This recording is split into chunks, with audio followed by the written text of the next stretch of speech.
Bonjour, bonsoir à tous, bienvenue dans ce nouveau numéro de Flash Info pour les blaireaux, la mission où on traite de l'actualité nationale et internationale pour être toujours au courant des dernières dingueries. International, justement, des coupures de courant ont eu lieu sur tout le territoire ukrainien, sur une bonne partie du territoire ukrainien, suite à une attaque revendiquée par la Russie en réponse à l'autorisation d'utiliser des missiles par certains pays qui ont aidé à armer l'Ukraine. Général Dragon de Feu, il s'agit là clairement d'une escalade de la violence, de plus en plus prononcée. Hein? Quelle escalade? Où est-ce que tu vois de l'escalade? Tu vois bien que j'ai fait tomber le bâtiment, je l'ai pas escaladé. Oh putain, c'est pas vrai, vous avez de ces images, vous? Quoi qu'il en soit, t'inquiète pas, la petite rouquine. L'escalade, comme tu dis, il est fini dans pas longtemps. C'est-à-dire? Ouais, je sais pas. Le temps de récupérer tous les autres pays de l'ancienne URSS. Le temps de bombarder ceux qui ont aidé l'Ukraine, les fromages qui puent, les Français, Ah, les Amerlocs aussi. Ah oui, je les avais oubliés, ceux-là. On va bien leur niquer leur race.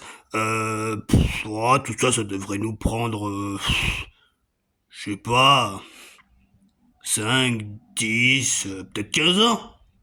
Voyez, il y en a plus pour le temps. Ouais, pas sûr que c'est ce que j'espérais entendre. Justice maintenant, suite au passage à tabac d'une adolescente par un groupe de jeunes, la question de la responsabilité pénale des mineurs se pose de plus en plus. Pourquoi ils se posent de telles questions, eux? On n'a rien fait de mal. Parce que pour vous, rouer une jeune fille de coups, ce n'est pas quelque chose de répréhensible.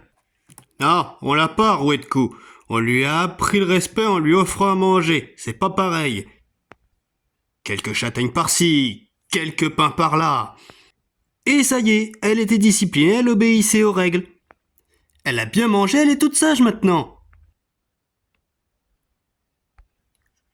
Ah ouais, c'est sûr, elle a bien mangé, oui.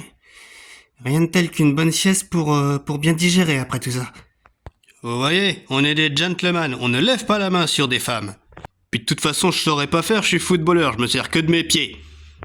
Me voilà rassuré. Éducation maintenant, le programme implique de nombreuses remises en question suite au fait qu'à l'âge de 4 ans, des enfants pourraient être exposés à la notion de consentement. Qu'est-ce que vous faites là, vous? Je vous croyais au front? Attends, je l'ai quand même pas raté, ça. Non mais sans déconner, vous les Français. À 4 ans, vos gamins, ils savent déjà pas compter jusqu'à 20, ils savent pas écrire et vous voulez leur apprendre le consentement? Laissez parler les spécialistes et retournez à votre guerre. Professeur Phoenix Marco, qu'en pensez-vous? Alors, déjà, première chose, moi c'est Martha, donc c'est Docteur Martha. Je ne vois absolument pas le problème, il n'y a aucune raison que les enfants soient perdus si on leur explique bien la différence entre les caractéristiques sexuelles et les caractéristiques de genre. Étant donné les caractéristiques malléables d'un enfant et le fait que certains pensent qu'il soit préférable d'installer des notions scientifiques et donc parfaitement établies pour construire un jeune enfant stable dans sa tête, ne croyez-vous pas que mêler du 100% théorique à de la pratique absolue risque de perdre les enfants? Mais non, aucune raison qu'ils soient paumés. Regardez, moi, on m'a fait cette distinction quand j'étais gamin, et maintenant que je m'appelle Martine, tout va très bien.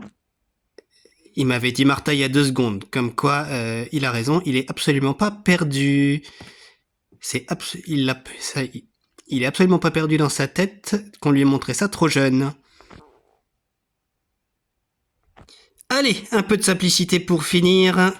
Après tout, on est dans une actualité assez violente, assez turbulente. On va passer à un domaine où la moindre turbulence est interdite, puisque le moindre débordement peut amener un scandale arbitral, le football.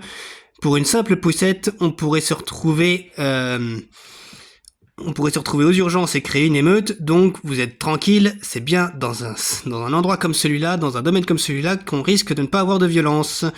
D'ailleurs, d'autres qui ne se sont pas fait violence, ce sont les clubs français, puisque, mis à part Lille, aucun n'a gagné son match de Ligue des Champions, hier ou avant-hier. Le PSG, pourtant bien armé, s'est également incliné contre le Bayern, avec une fessée assez déroutante sur le terrain, même si ça ne se reflète pas forcément dans le score.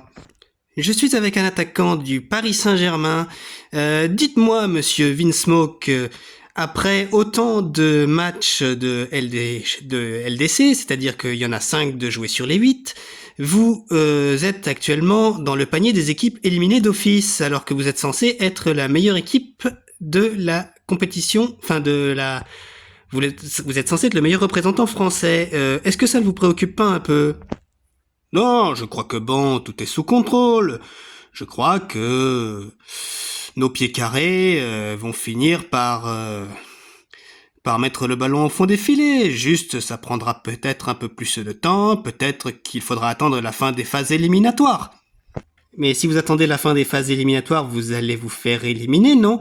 N'est-ce pas plutôt que vous n'êtes pas taillé pour ce niveau de la compétition ?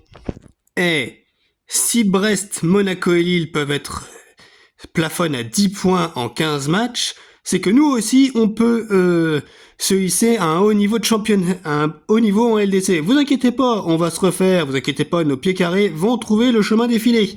Ouais, moi je crois plutôt que les joueurs du PSG ont pas compris qu'à haut niveau, on se tape le gratin, on se tape plus des call girls à la maison que des putes sur le gazon.